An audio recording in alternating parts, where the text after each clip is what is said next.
আই মাতৃসকল আই মাতৃ শব্দটো কোৱাৰ লগে লগে মোৰ আইলৈ মনত পৰে প্ৰতিগৰাকী আইৰ মুখত মোৰ মাক দেখা পাওঁ মোৰ আইক দেখা পাওঁ সেই আই শ্ৰী চৰণত মই সেৱা জনাই মোৰ বক্তব্য আগবঢ়াবলৈ আগবাঢ়িছোঁ মই প্ৰথমে এই বাৰান্দাত বহি থকা চফাৰ ক্লাছ 5ৰ সন্মুখত বহি থকা ছাত্ৰ ছাত্ৰীসকলক সম্বোধন কৰিছোঁ কিছু সময় তোমালোকে মনে মনে থকা বহুত সময় কথা পাতিলা আৰু অলপ সময় কথা নপতাকৈ থকা আৰু এই তললৈ অহা প্ৰথম দ্বিতীয় শ্ৰেণীৰ ছাত্ৰ ছাত্ৰীসকল তোমালোককো কৈছোঁ অকণমান মনে মনে থাকা মোৰ চকুত যি পৰিব তাকে মাতি আনিব আমাৰ আশীষ প্ৰাৰ্থীসকলকো অকণমান মনে মনে থাকিবলৈ কৈছে অকণমান মনে মনে থাকা আৰু নিম্ন শ্ৰেণী উমলা শ্ৰেণী বাইদেউ কোনোবা দুগৰাকীমান আছে যদি যাওকচোন তাকো অকণমান মনে মনে থাকিবলৈ কওক তেওঁলোকক ক'লে বুজি নাপায় ক্লাছ 6 মনে থাকা মনে মনে থাকা মই আশীষ দিৱসৰ পৰা অকণমান আঁতৰি আহোঁ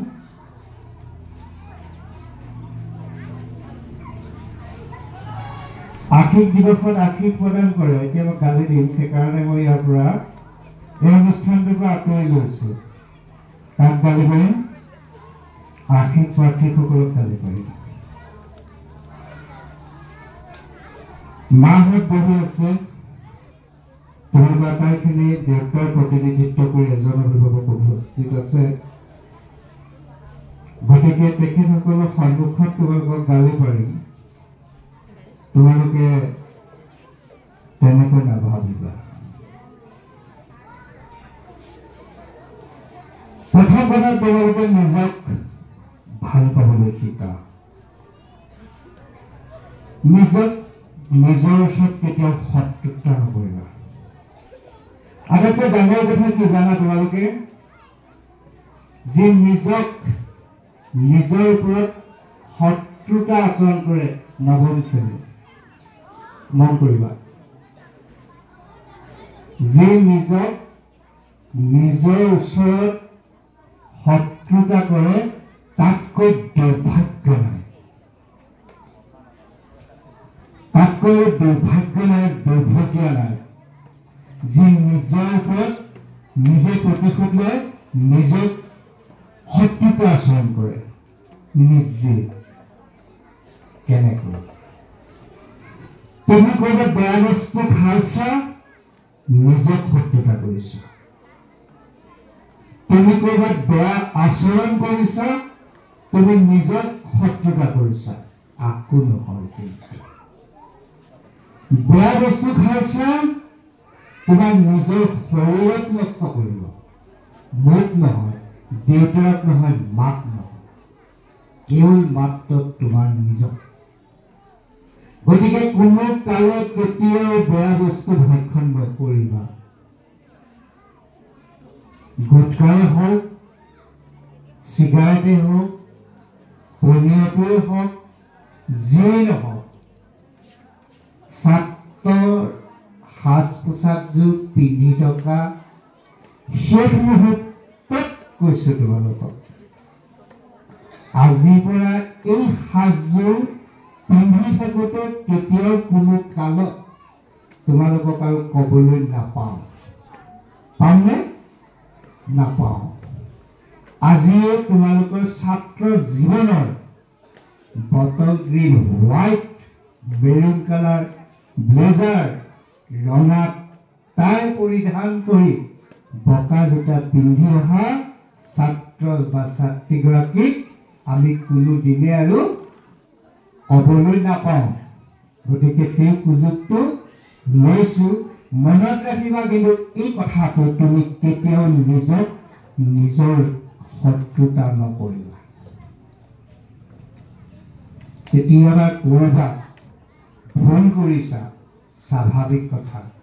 তোমালোকে যিখিনি ভুল কৰি আছা, তোমালোকে ভাবিছা যে আমি গম নাপাওঁ।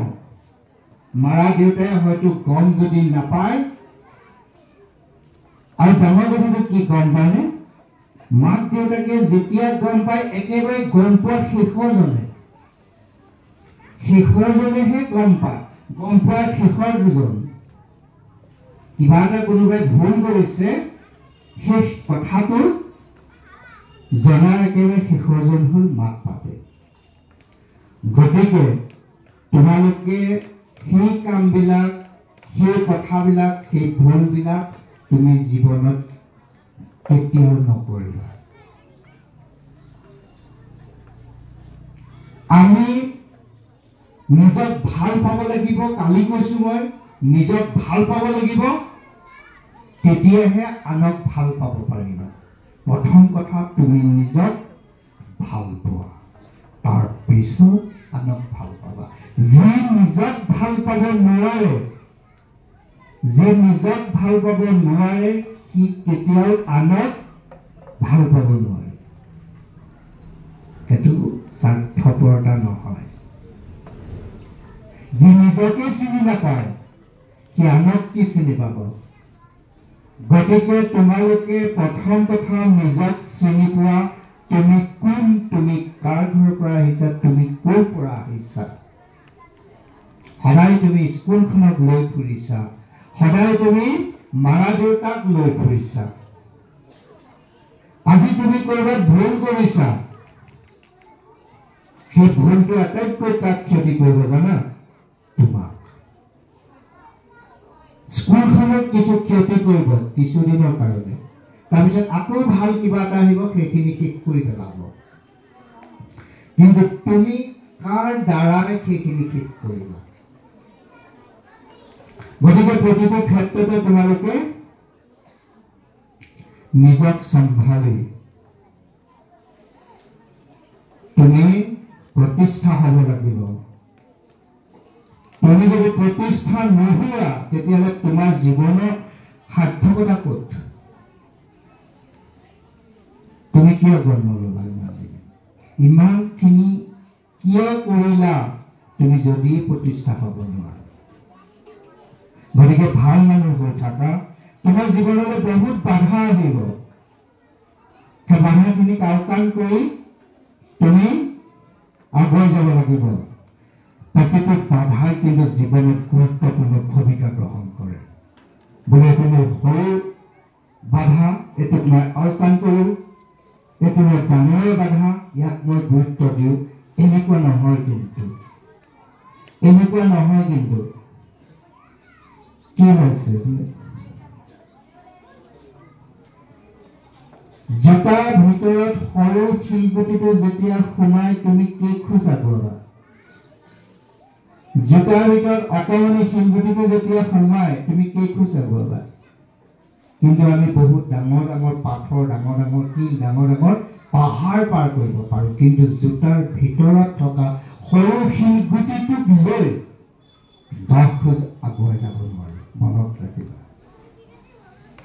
জীৱনত কেতিয়াও ঠগিবলৈ নিবিচাৰিবা, কাকো কেতিয়াও ঠগিবলৈ নিবিচাৰিবা। মই সিদিনাখন প্ৰাৰ্থনা সভাত কৈছো, তুমি কাৰোবাক 10 টকা দিবলৈ আছা, দিয়া নাই, সি দোকানেই হওক, সি নামঘৰতেই হওক, সি স্কুলতেই হওক, সি ব্যক্তিগতই হওক। তাৰমানে কি? তুমি 10 টকা দিবলৈ থকা মানে সেই মানুহজনৰ ওচৰত, সেই অনুষ্ঠানটোৰ ওচৰত তোমাৰ ভাগ্যখন বন্ধক দি থৈছে। বহুত ডাঙৰ কথা, এইটো ধৰ্মৰ কথা, ধৰ্ম পুথিত থকা কথা। ধৰ্ম পুথিত থকা মানে শাস্ত্ৰৰ কথা, শাস্ত্ৰ মানে বিজ্ঞানৰ কথা। ইয়াত বিজ্ঞানটো জড়িত হৈ আছে। কেতিয়াও কোনো কালে, কোনো সময়তে জ্ঞাতসাৰে জানি বুজি কেতিয়াও এই কামটো নকৰিবা। ক'ৰবাত 10 টকা দিবলৈ আছে, তুমি দি থৈ আহা, নহ'লে তোমাৰ ভাগ্যখন 10 টকাত বন্ধক দি থৈছা, তুমি কেতিয়াও উন্নতি কৰিব নোৱাৰা। নামঘৰত তোমাৰ দিবলগীয়া 10 টকা আছে, দিয়া নাই, মছজিদত 10 টকা এটা দিবলৈ আছে, দিয়া নাই। তুমি ভাবিছা মই হাৰি গ'লো, পাহৰি গ'ল। তাৰমানে কি? তাৰমানে তুমি নামঘৰত, মছজিদত, স্কুলত তুমি তোমাৰ ভাগ্যখন বন্ধক দি থৈছা। সিদিনাখন মই এখন দোকানত সুধিছিলোঁ যে তোমালোকৰ মানুহে চাহ খাই পইচা দি থৈ যায়নে?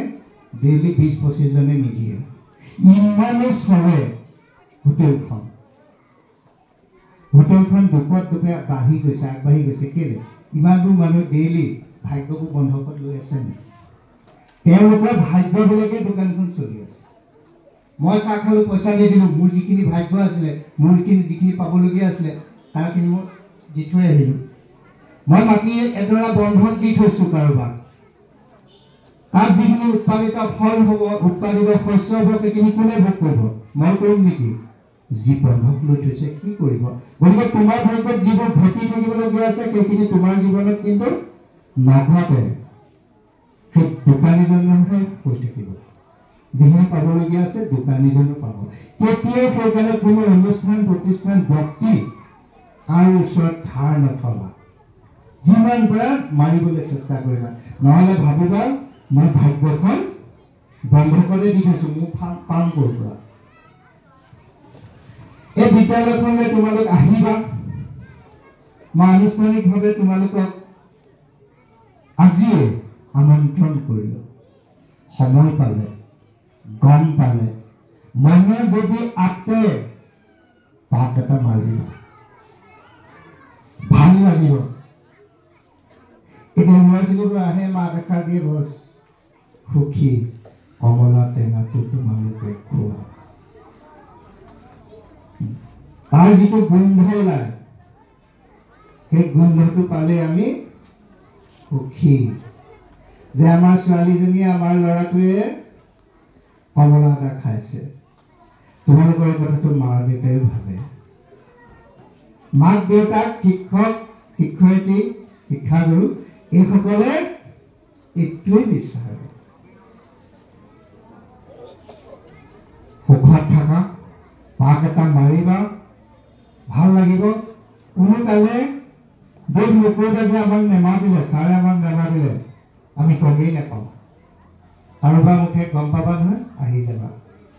তোমালোকৰ চিত্ৰলেখাত দুৱাৰ সদায় আছে। আহিবা, কৰিবা, ভালকে থাকিবা। কোনো কাৰণতে যাতে কোনো দিনে তোমালোকৰ বেয়া কথা এটা শুনিবলৈ নাপাওঁ, বৰ দুখ লাগে মনত। তোমালোকৰ কথা যেতিয়া বেয়াকে শুনো, মনত বৰ দুখ লাগে, বৰ অশান্তি পাওঁ। বিবেকৰ লগত বৰ যুদ্ধ হয়। মই হাৰি গৈছোঁ কৰবাত। পুৱা গধূলি তোমালোকৰ কাৰণে, পুৱা গধূলি নহয়, পুৱা ৰাতিপুৱা দুখ পোকাৰে সদায় এগছ বন্তি জ্বলাওঁ। তোমালোক ভাল হৈ থাকা। আজি আমাৰ বহি প্ৰকাশে, এই বন্তি গছ বহি প্ৰকাশে। এই বন্তি গছত যে এই যে খৰিকাডাল আছে, খৰিকা মানে বুজি পাইছানে? এই যে খৰিকাডাল আছে, সেই খৰিকাডালে হ'ল তোমাৰ মাৰ, তোমাৰ দেউতাৰ, তোমাৰ শিক্ষাগুৰু। তেল আছে, খৰিকা আছে, জ্বলি আছে, কিন্তু খৰিকাডাল যদি নাই তেতিয়াহ'লে কিমান দেৰি জ্বলিব? তাকে মই ভাবি ভাবি বহি আছো। যদি খৰিকাডাল যদি নাথাকিলেহেঁতেন তেতিয়াহ'লে চাকি গছ কিমান দেৰি জ্বলি থাকিব? থাকিবনে? নাথাকে। গতিকে এই খৰিকা স্বৰূপ আমিবোৰ, তোমালোকৰ মাৰা দেউতা আমিবোৰ আছো। তোমালোক জ্বলি থাকা, আমি খৰিকাৰে তাক আগুৱাই নিয়ে থাকিম। খালি তোমালোক জ্বলি থাকিলেই হ'ল, হয় নহয়? হা? বন্তি গছ থাকিলে, তেল থাকিলেও নহ'ব, খৰিকাডাল থাকিলেও নহ'ব, জুইচলাটো থাকিলেও নহ'ব, কিন্তু খৰিকাডাল মেইন। খৰিকাডাল মেইন। সেইডালক কেতিয়াও আওকাণ নকৰিবা। মই ক'বলৈ গৈ আছো এইটোৱে যে তোমাৰ মাৰা দেউতা, শিক্ষাগুৰু কেতিয়াও আওকাণ নকৰিবা। খৰিকাবিহীন বন্তি এগছ বেছি দেৰি জ্বলি থাকিব নোৱাৰে। বেছি নকওঁ, আৰু ক'বলগীয়া আছিলে আমাৰ যে কোন আছিলে তুমি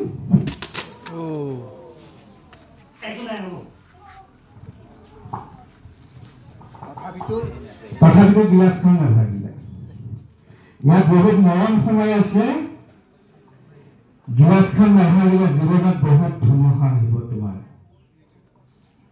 যিমান ধুমুহা নাহক, এই ধুমুহা অহাৰ পাছতো এই গিলাচখনৰ দৰে তোমাৰ জীৱনটো অক্ষুণ্ণ থাকিব। কিবা এটা যে ঘটে, কিবা কাৰণত ঘটে, এই কথাষাৰ তোমাৰ ওলাব লাগিব মোৰ অন্তৰৰ পৰা। সেইকাৰণে এই ঘটনাটো ঘটিল। এইটো এটা যোগাত্মক কথা, হয় নহয়?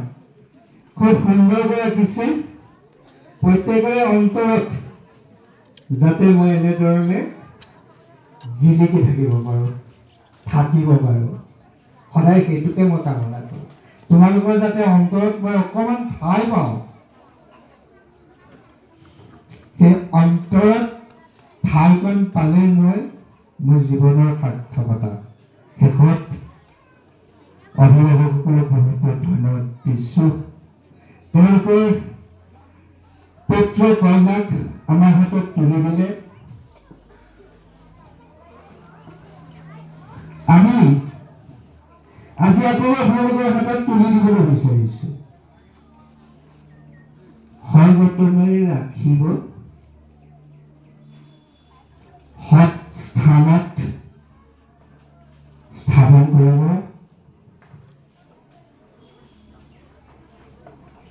এই স্থানতে থাকি বহুত উচ্চৰ পৰা উচ্চতলৈ